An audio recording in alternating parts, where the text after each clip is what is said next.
L'un des premiers dilemmes que l'on rencontre lorsqu'on se lance dans la couture, c'est le choix de la machine. Le plus important consiste à déterminer quelles fonctions vous seront nécessaires. Il n'est pas utile de partir sur un modèle trop sophistiqué si vous n'êtes pas certaine que la couture vous plaira. Mais gardez également à l'esprit qu'une machine bon marché ne sera pas toujours une bonne affaire.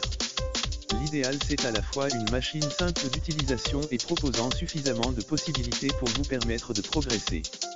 Pour bien choisir sa machine à coudre, il est important de prendre en compte ses désirs créatifs et le temps que l'on souhaite y consacrer, occasionnel ou régulier, reprise, habillement, décoration, patchwork, broderie ou encore le type de tissu que l'on souhaite travailler.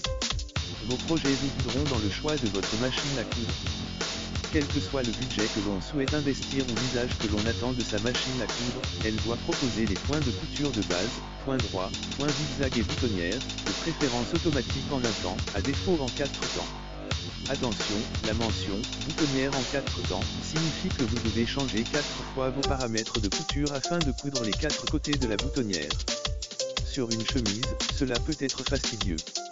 Le point pour couture stretch, ou élastique, s'avère utile pour travailler les tissus extensibles comme le jersey par exemple.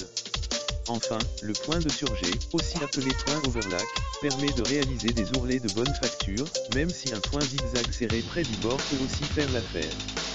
La machine à coudre doit proposer un minimum de pieds presseurs, ou pieds biches, 4 dans l'idéal, un classique, un pour les fermetures éclairs, un pour les boutonnières et éventuellement un pose-bouton, pour cadrer les boutons.